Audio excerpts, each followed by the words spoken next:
Mama baseThwatini ubuthonya landela ngemuva yakhona eSwatini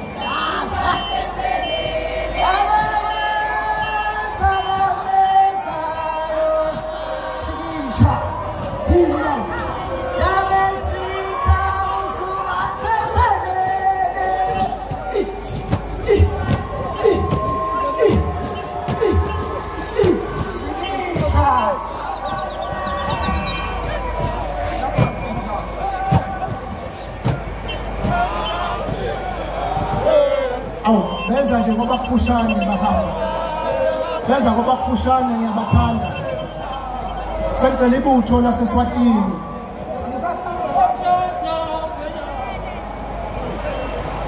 Alunge ubaba uSolwazi uNxumalo ngomlando ngaphambi kokuba sibheke ibutho lakwaZulu. Alunge ubaba uNxumalo.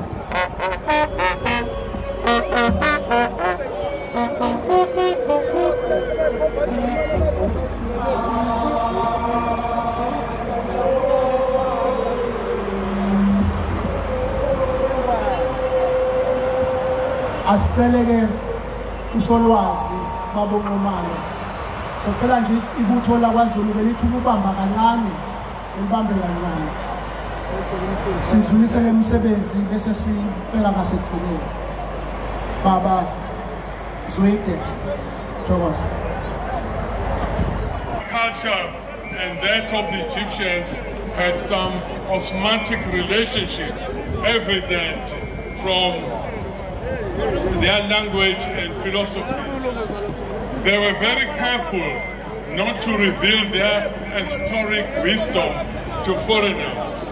Hence, to this day, Zulus don't share secrets of the nation with strangers or unstable characters, even within families. Mntwana wakaphinda ngene inkosi yesizwe sakaButhelezi ephinde undunankulu wesizwe sakwaZulu kuyisibuso sesikhulu kithi Shenge ukuthi sibe kanye nawe namhlanje. Siyabonga imisebenzi emkhulu osusenzele yona isizwe sonke. Siyabonga kakhulu Shenge ukuthi sifika lapha nje imisebenzi yakho sokalisa Shenge. Ngibingelele futhi ngenkulu intokozo undenankulu esifundazwe sakithi umama uNomsadube Ncube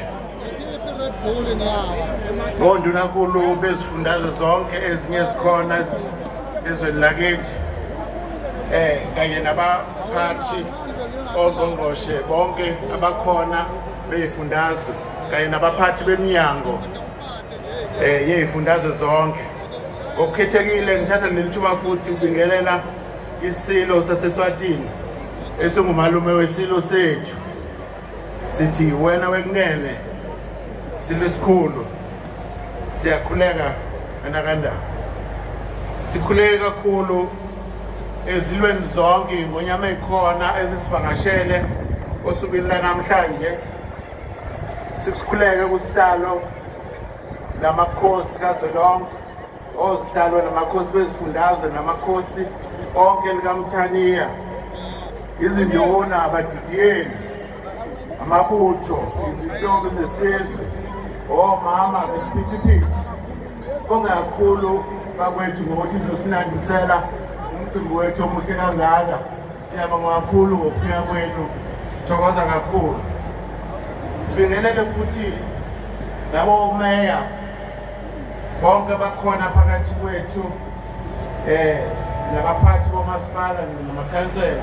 Ngibingelele-ke izihambeli zethu kulo mcimbi esiphuma emazweni angaphesheya kwezilwandle nasemazweni ahlukahlukene ezwenikazi lase-Afrika ezifundazweni ezihlukene nasezinganeni zakuleli kaphunga noMageba. Ngibingelele nakulabo abangekho lapha enkundleni ababukele nabalalele ezindaweni abakuzo. Namhlanje njengoba ngime lapha phambili ngithule yindlu abaholi bomdabu namakhoyisana lesi sifundazwe nokuthokoza okukhulu ukuba yingxenye yokukopheka komlando. Njengoba namhlanje umcimbi ofana nalona sekunesikhathi eside wagcina ukuthi kwenzeke ngaleso sizathu ngifisa ukuqala ukudlulisa ukubonga umntana ukuthi asilondoloze lapha kwendlela ende iseyihanjiwe nokuthi enze kuyimpumelelo njengoba sonke silapha.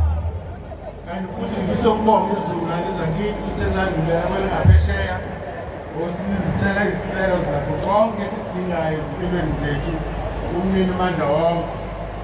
Ngiyakholwa ukuthi isilo esibuzile ngonyama uphethane kuba esipilweni uzothini ngabe kuze uyajabula lapha ekhona uma isizwe sobabamkhulu bakhe sihlangene ngobuningi baso ukuzobungaza ukubema ngokusemthethweni kwesilo samabandla onke indlu yamithi.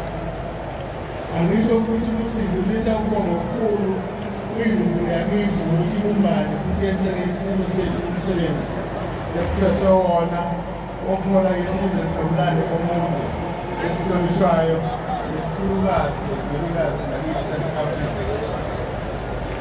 Siyafisa ukuthi uNkulunkulu uqhubeke ibambisane nongangezo lakhe emsebenzini omhlalele ukuthuthukisa izwe isizwe sikaphunga noMageba aphinde asibeke emazingeni aphezulu elekelelwa yithi thina makhosi. Njengoba namhlanje isilo sethu samukela isitifiketi esisibeka esihlalweni ngokusemthethweni wethu nakithi thina njengabantwana babo siyosabela noma ngasiphi isikhathi uma usidinga noma usibizi. Sifisa ukuthi wazi ukuthi sizithakasela futhi sizamukela njalo izeluleko zakho ngokuphathwa nokuvikelwa komhlaba nomnotho okuwo nombuso kaZulu kanye nokugcina nokuvikela amasiko nabantu bakho. Sifisa bayedwa ukuthi izinyanya zonke zasendunkulu sikwembathe sikuvikele sikupha amandla okuhola isizwe ngokuhlakani ngobumnene ngothando nangeqiniso. Ngibethe ngokuthi sindle ubukhulu bomdabu sifisela isilo sethu impumelelo ukuphepha kanye neminyaka emihle esihlalweni sokhokho bakho. Inkosi indlela ebiyisihlalo sifisa ukuqhubeka nohlelo lethu oluhambayo ngalendlela eliyiyona. Umhlonishwa ubaphela uthe akasambalanga inani labo deputy minister abakhona phakathi kwethu bawu-24 baphume ngobuningi silo ngathi kwathina kaze sim-acknowledge uNdlunkulu kaMayisela silo asifisa ukuhlawula mesifike eNdlunkulu uNdunankulu wesilo saseSwatini ngenxa yokuhlushwa amamayike ngathi asizwakalanga inkathi sikhona former president upresident Thabo Mbeki uyingxenye yomcimbi former president uJacob Zuma uyingxenye yomcimbi. Siyaqhubeka nomsebenzi wesizwe sifisa ukuthi sikhuleke izokhuluma manje.